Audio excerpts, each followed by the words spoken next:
Ce que vous écoutez est un extrait du nouvel album de Wax Taylor. Bonjour Wax Taylor, c'est un vrai bonheur de vous avoir sur le plateau de Patrick Cathodique. Dusty Rainbow, From the Dark, pardon pour l'accent. Nouvel album, album étonnant. C'est une sorte de conte que vous avez voulu raconter, c'est ça ? Ouais, c'est un album, la première porte d'entrée, c'est ce qu'on appelle souvent un album concept. Et après, il faut aller fouiller et en dire un peu plus. Moi, l'intention, c'était surtout d'avoir un disque avec un narrateur qui soit le fil conducteur, qui permette de voyager à travers un récit et qui soit, avec comme thématique le pouvoir d'évocation de la musique et la façon dont la musique est, disons, un moteur à notre imaginaire dans le quotidien. Voilà, ça c'était l'intention initiale. Album plutôt pas mal, top 10, c'est ça, dans les charts. Vous avez déjà été 2 fois disque d'or. DJ, vous faites du hip-hop, de l'électro, du trip-hop. Moi, je pensais qu'en France, il n'y avait que la variétoche et Florent Pagny qui se vendait. Et bah, vous êtes le contre-exemple parfait. Ouais, je pense que je suis pas le seul contre-exemple, mais c'est le résultat aussi de chemin de traverse et d'autres réseaux qui font qu'on arrive à exister aujourd'hui. Donc c'est une chance, même si on peut regretter malgré tout que Florent Pagny ait plus de visibilité que nous, mais ça viendra avec le temps. Est-ce qu'on peut dire que Wax Taylor aujourd'hui c'est cette French Touch? Vous sillonnez le monde, vous êtes reconnu, vous faites des concerts partout. Alors la French Touch, je pense aux anciens, aux vieux, Daft Punk, Air, les petits nouveaux, Justice. Vous en faites partie aujourd'hui? Vous avez cette signature? Non, je pense pas. Très sincèrement, je pense pas. Je pense qu'il y a une autre scène qui s'est développée. Je dirais que c'est plutôt une scène française décomplexée qui se permet de s'exporter et qui envisage de s'exporter. La grosse différence, je pense, c'est que la French Touch dont on parle, en fait, c'est un mouvement très spécifique apparu à la fin des années 90 avec des gros moyens de multinationales qui ont permis de les faire exploser vraiment comme des stars, en tout cas à l'international, alors qu'il y a une scène française aujourd'hui qui existe, mais beaucoup plus de façon alternative. C'est-à-dire que moi j'ai la chance d'avoir un public aux États-Unis, mais c'est pas, on parle pas de faire le Madison Square Garden, on parle de faire des salles raisonnables et c'est déjà une vraie chance. Wax Taylor, Time to Go, c'est l'extrait du clip du dernier album de Wax Taylor. Regardez.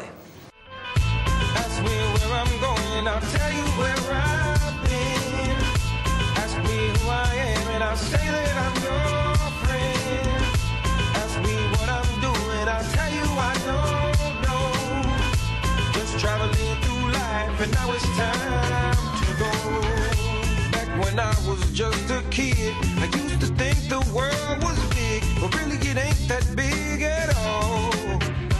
Wax Taylor, vous êtes en concert ce soir à la laiterie, entre autres vous êtes en tournée actuellement, un petit peu malade, un petit peu fatigué. Merci quand même de vous être arrêté chez nous. On le travaille comment cet album techniquement? On prend des sons, des samples, on travaille, on découpe, on mélange, on mixe.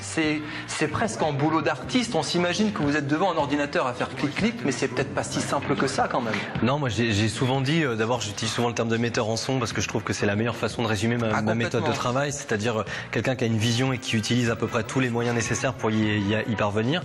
Et puis par rapport à la matière en soi, moi je travaille à base de ce qu'on appelle le sampling. C'est marrant, vous parlez de matière, c'est une matière pour vous. Oui, c'est une matière. Pour moi, je dis aussi souvent que je travaille peut-être plus comme un plasticien que comme un musicien. C'est-à-dire que c'est un peu comme une toile où on jette des matières, des textures en essayant d'avoir une densité, des sensations comme ça.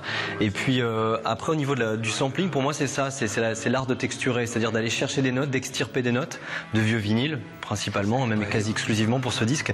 Et l'intention étant de recréer des instruments. Si je pouvais pour le vulgariser, je dirais ça. Je recrée des instruments avec des notes de vinyle et à partir de là je compose. Mais ça donne forcément, ça permet de pas avoir des sons usinés, mais d'avoir quelque chose d'un peu plus personnalisé. Voilà. Est-ce que c'est ce titre-là qui a fait votre renommée internationale?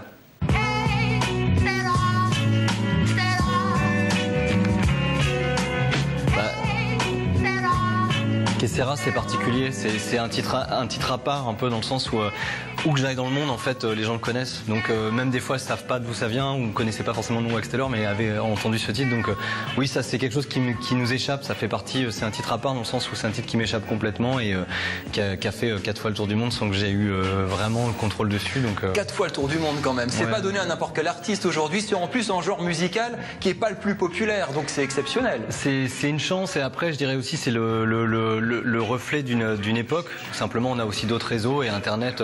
C'est aussi, on veut toujours diaboliser Internet en voyant les aspects négatifs, mais ça a aussi des aspects positifs, la preuve en est. Est-ce qu'on vous pompe ou alors est-ce que ce sont des copains? Écoutez.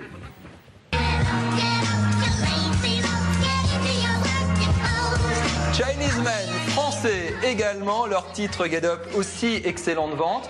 On est dans le même univers. pas démarré tout à fait à la même période. C'est quoi? C'est cette fameuse scène, on est copains, ils vous ont pompé, ils vous ont copié? Non, je suis détenteur de rien. Ils sont arrivés après en effet, mais il faut bien un premier, un deuxième, un troisième, et puis voilà, ils font. Je pense qu'en plus il y a des nuances. Enfin, moi je connais pas à fond tout ce qu'ils font, mais je trouve qu'il y a.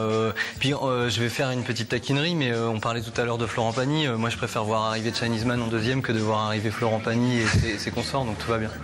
Alors Wax Taylor, ce que je vous propose pour la première fois sur une télévision régionale, c'est un blind test de trip hop. Dit comme ça, vous ne connaissiez strictement rien, et pourtant je suis persuadé que les titres que nous allons écouter, vous les connaissez. Vous êtes prêts?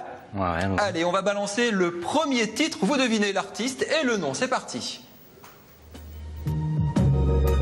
Mais ça va pas être trop compliqué, quoi. C'est Short Time de Portishead. Absolument. Portishead, c'est un des grands groupes aussi. C'est le groupe majeur. Enfin, je pense que c'est le groupe qui a défini le genre à proprement parler. Après, moi, le trip-hop, aujourd'hui, je considère que c'est un terme un peu journalistique qui englobe ça, c'est sûr, souvent des choses pas très intéressantes. Ça veut rien dire. Mais en tout cas, si on devait le résumer à quelque chose, ça serait sûrement un Portishead. Ouais. Deuxième titre. Ah, je connais ça. Ah si, c'est Gorillaz. Gorillaz, Rhinestone Eyes. Voilà.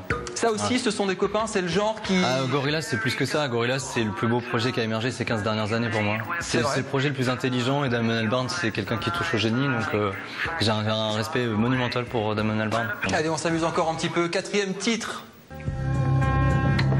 Ouais, ça aussi, Massive Attack, forcément. Massive Attack, Angel. Ouais. Ça, c'est peut-être l'autre grand groupe emblématique. Quand même, puis c'est leur meilleur album aussi, quoi. C'est un album de 97 qui est une grosse année. Et ouais, c'est peut-être l'album le mieux produit, quoi. C'est une production monumentale, vraiment. Vous voyez, quand je vous disais que vous connaissiez certainement ces titres.